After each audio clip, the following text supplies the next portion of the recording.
What is up, guys? We're back for another episode of CJ's Garage, and today we are doing the video how much I spent on my STI. Now, unfortunately, I don't have anybody here to help me film, so it's going to be a lot of B-roll shots of going back and forth between me talking and showing you the part and whatnot.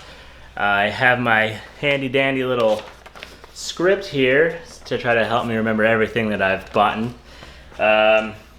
Now, really quick, before I get into this video, I want to address something because I already know that I'm going to get the comments. You could have done this or that with all that money. I get it. I understand, and say what you will. Go ahead, drop all the comments of everything else that I could have gotten. Sure, I don't care. I mean, it'd be cool to see them. So yeah, whatever you think I could have gotten with the amount of money that I've spent, go ahead, put it in the comments. I'll look at it and I don't know, be sad maybe, I don't know. Anyway, so yes, I do realize that the amount of money I've spent is, it's a lot. I got like a sunburn, I don't know if you guys can see it, I don't know. Anyway, with that being said, I will kind of cover at the end of did I think it was worth it? Like all the money that I spent on the car and everything that I've done to the car, did I think it was worth it? And I'll cover that at the end. Anyway, let's just go ahead and jump right into it. Let's go. So, to begin with, I bought the car, brand new, 2016 Hyper Blue limited model. MSRP was $40,000, and about after tax and everything else, it was $45,000. So, right off the bat, $45,000. And then, actually, real quick, so all of the money that I'm counting right now is not previous parts that I've bought and sold, because I haven't been able to keep track of that really. So all this money that I have spent on the car, or that I'm saying that I've spent on the car, is pretty much what it would cost you if you paid no sale prices, no sponsorships or anything like that for all of these parts, which I mean obviously there's always sales, so I don't think it would cost anybody this much. I don't know if I paid more than what this number is going to be here at the end, because I went from stage 1, stage 2, stage 3, and then blown up an engine, and then try to fix that engine. So lots of different things have happened to the car, and I'm going to make a separate video on the easiest / best way to build a Subaru for the cheapest price, because obviously if you don't blow your motor and you you plan your build, it'll be a lot cheaper. But that's gonna be a separate video. So, like I said, this is all of the parts that are currently on the car, and I'll probably put labor in there too for this current build. But this is gonna be all the parts that are on the car for 700 wheel horsepower and the wide body and everything like that. So, short block. That was about $4,000, IAG closed deck short block. And then the heads, stage 5 heads from IAG, $5,650, so that's another big one right there. And then we're gonna go to the Process West intake manifold, which was about $2,000. And then Mishimoto radiator, which is $320. ETS front mount intercooler, that was $1,500. And then here we get to the rotated turbo kit. So rotated turbo kit from Horizontal Motorsports was $1,500. And then the Precision 6466 turbo was about $2,150. And then some other miscellaneous stuff that you won't be able to see on the car. Killer Bee oil pickup, that was about $180. A baffle, $80, not too expensive. IAG oil separator is about $400. Tile, 44 millimeter external wastegate is about $380. Tile, 50 millimeter blow off valve, $260. And then of course the Grimspeed electronic boost control, $150. Another part that you won't be able to see. The Exidy twin disc clutch is about $1,600. IAG fuel rails, about $190. And then we got Illuminati TGV deletes, which is $380. IAG fuel lines. I mean, I don't really have IAG fuel lines, but I paid for fuel lines that the shop put on, so they're probably IAG. I don't know, but You're gonna need fuel lines, so $400 for IAG fuel lines. Fuel pressure regulators, about $270. And then 1700 cc injectors, that's $1,160 for 4 injectors. And then we get to some more fueling. So radium fuel pump hanger, $500. The plumbing kit for that, about $250. 2 Walbro 450 fuel pumps, $400. And then we got a Perrin big tube equal length header, $1,130. And one of the first parts I bought for the car, actually, ETS Extreme Catback, $1,140. Those are the burnt tips. And of course, Cobb access port, $500. Cobb flex fuel sensor, $600. Cobb fuel pressure sensor, about 220 bucks. And then some other stuff that goes along with the build of the engine. We have Cosworth head gaskets, which is $150. APR half-inch head studs, $550. Oh dear. Okay, so this part right here, this is gonna be an optional part for you guys. So since I did blow my motor and I got bearing material in the oil, I did have to replace my AVCS pulleys and all of those. So that was about $1,800. So if you don't blow your motor, you shouldn't have to replace those because you won't get bearing material in your oil. So there you go, that's $1,800 you'll save right there. So don't blow your motor. Gasket kit for new motor, that's gonna happen no matter what, $375. Oil pump, you're gonna need 250 bucks. Timing belt, probably gonna do it, 220 bucks. Spark plugs, about 50 bucks, like the one step colder. Air pump delete, I mean, it's like a no-brainer. It's pointless, 80 bucks.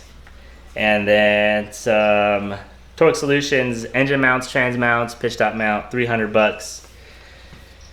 And then some stainless steel brake lines, which is about 90 bucks. I will do all the math and probably put it on the screen or whatever, but that's about all of the performance parts that are currently on the car. I might be forgetting some, I don't know. If I forget them, I'll try to add them back in. So yeah, performance parts, that's a lot of money. And now we're gonna get to the visual modifications. So I do have the Mint Rider wide body kit. Wide body kit is pretty expensive. The wide body kit itself isn't, but everything that goes along with the wide body kit is pretty expensive, which I need to write down some more stuff real quick. So paint, 700. Okay. So, like I said, gonna be doing B-roll with this. I'm including the Airlift Performance 3-piece suspension in visual modifications because if you wanted a performance suspension, you'd probably go with like 14 Auto 510s or something like that, which is cheaper and probably a little better, but everybody gets Airlift Performance for visual. It's pretty obvious. So Airlift Performance 3P kit, $3,000. And then I paid for the tank to get wrapped, about 250 bucks to get the tank wrapped. I didn't do it myself because I'm not that good. And then, so we're gonna go into the wide body kit real quick. Wide body kit from Mint Rider right now is about 2,800 bucks for all the pieces. And then I paid $700 to get mine painted, paint matched. And that was through a buddy of mine, so it might cost you more. I don't know, it might cost you less if you got a buddy.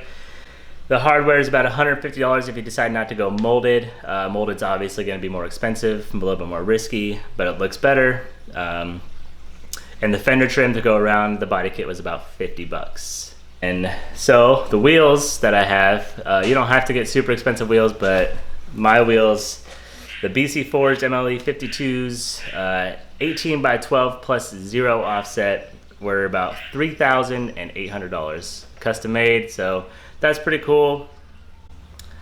And that's about all of everything that goes into the wide body kit. I'm gonna do a separate video at another time doing like pros and cons about the wide body kit, but for now, that's just gonna be it. So I got the brakes powder coated, which is about $500. They look awesome. Carbon fiber hood, that was $800. And then the APR canards on the front were $300. The Simon MB3 carbon fiber lip was $600. Fog lights were $150 from CV Speed. Turn signals $130. The headlights, Jay sent them to me, but it would cost you about $1,300 for those headlights. We have the Evil Subi Customs V2 diffuser, which is $400, and I was looking on their website. It currently says sold out, so I'm not even sure if you can get that anymore. You probably could. I don't know. It looks awesome. Fog bezels were $130. I currently have 2 status racing seats. Only one is in the car. Those were custom made, and they're about $800 a piece, so $1,600 total for the seats. The racing harnesses were $340. The harness bar, which is not currently in the car because I've been driving my kids around, so I'm not gonna, drive my kids around with a harness bar. So that's $200 for the harness bar. Brackets for the seats will probably run you about $280. I guess the rails, so the slidable rails might cost you another $240. I'm not entirely sure what all you need for that, but the rails and the mounts were pretty expensive, so yeah, about $500 total for that. And then we get to one of the other expensive parts that you can see behind me right there. That is the APR GT300 carbon fiber wing. And that was $1,700. Subi Speed taillights, $550. Billetworks shift knob, that was $60. Alcantara interior custom wrap around the shifter was about $150. Grimspeed fender shrouds, those are about $80, pretty cheap. One of the cheaper ones you can get out there. Roof wrap, I think, was about $100. The Burns Auto carbon fiber blue steering wheel, that was $550. The interior footwell lighting from Opti 7 was about $80. The Chasing J's titanium pulley cover was $180, not too bad. That thing is honestly one of the favorite parts I have on my car, so definitely love that. Renegade Motorsports cap set, $450. That one's pretty pricey, but they look awesome as well. Carbon fiber fuse box, $150. You could probably find a cheaper one. Access port holder, about $50 for that. And let's see, so my custom 100 of 700 Hyper Blue badge is $50 through Billetworks. Third brake light's about $100. Vortex generator was about $90. And then one thing I forgot to mention about the wide body kit is obviously you're going to need tires. And I kind of went with cheaper tires for now until I get my setup that I want. And the tires I got were about $800. But that is about it. I might be forgetting parts here and there, onesie twosies. But for the most part, that is just about everything I have currently on the car. And when I calculated before I added a couple more extra parts, it was like just over $100,000. And it's hard for me to say that, but just over $100,000 for a 700 wheel horsepower all-wheel drive Subaru that is wide body and looks amazing. So, all right, so do I think that the money was worth it? Now this is gonna be, so for me, I'm gonna say yes.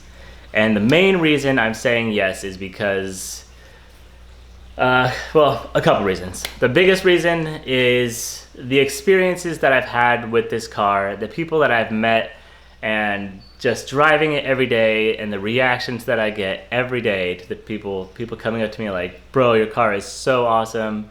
Like, I can't, like, they just say no. They've never seen anything like it, and that's awesome to me, like I have something that is different than everybody else. I mean, there's like, a couple of them out there. There's one or two other Hyper Blues out there. One of them from 8080. That's not a true Hyper Blue, so 8080, that was not a true Hyper Blue, so you don't count. But there's another buddy of mine in the Hyper Blue group that does have a wide body, but he isn't pushing anywhere close to the power that I have. So I have probably one of the highest horsepower wide body Subarus out there. And people are gonna be like, well, that's a waste of money because it's a show car. But I mean, I still plan on tracking it, and the wider tires help. Anyway, sorry, got off on a tangent there. But yes, the people that I've met and the experiences that I've had with the car, like my WRX channel and doing all of those videos, and I became, honestly, Jay is one of my best friends that I have to this day. And the experience that I had with him and the friendship that we built through cars is literally something that you can't even put a price on.